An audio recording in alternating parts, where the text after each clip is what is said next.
காத்துக்கொள். மனிதனுடைய வாழ்க்கையில் நாம் காத்துக்கொள்ள வேண்டிய அநேக காரியங்கள் உண்டு. காத்துக்கொண்டால் கவலை இல்லை. எவைகளை காத்துக்கொள்ள வேண்டும், எப்படி காத்துக்கொள்ள வேண்டும் என்பதை சற்று நாம் சிந்திக்க வேண்டும். ஆண்டவராகிய இயேசு உங்களை ஆசீர்வதிப்பாராக.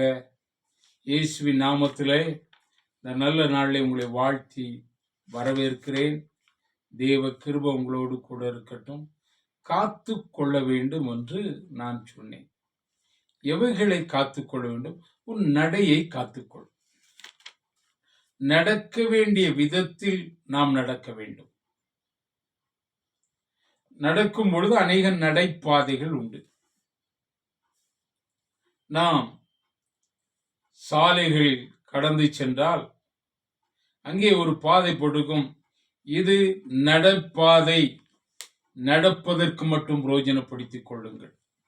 அப்ப நடப்பாதை நடப்பதற்கு மட்டும்தான். நான் உங்களிடத்தில் சொன்னேன், உன் நடையை காத்துக்கொள். நடை எல்லா மனிதரும் நடக்கிறாங்க, நடக்காதவங்க யாரும் கிடையாது. சிறு பிள்ளைகளை நடக்க வைக்கும் பொழுது அவர்கள் பல விதங்களில் வாழ்க்கையில் நடக்கிறார்கள். பெற்றோருடைய கரங்களை பிடித்து நடக்கிற சிறு பிள்ளைகள் உண்டு. வயதானவர்கள் நடக்கிற நடைகள் உண்டு. நடையை காத்து கொண்டால் நீங்கள் நன்றாக இருக்க முடியும். நம்முடைய நடைகள் சீர்படுத்த வேண்டும்.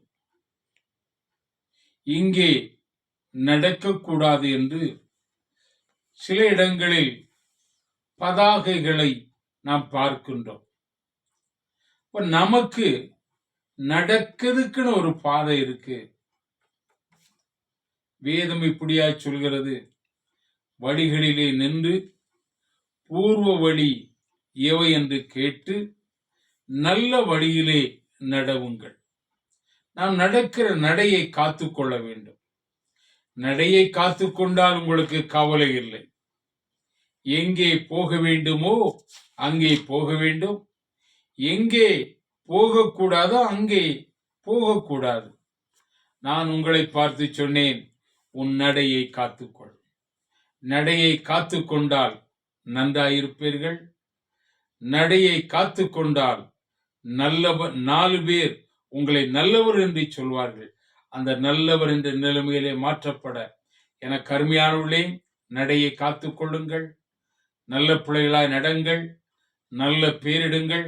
கர்த்தர் உங்களை ஆசீர்வதிப்பாராக. தேவ கிருபை உங்களோடு கூட இருக்கட்டும். இயேசுவின் நாமத்தில் உங்களை நான் ஆசீர்வதிக்கிறேன். ஆமென்.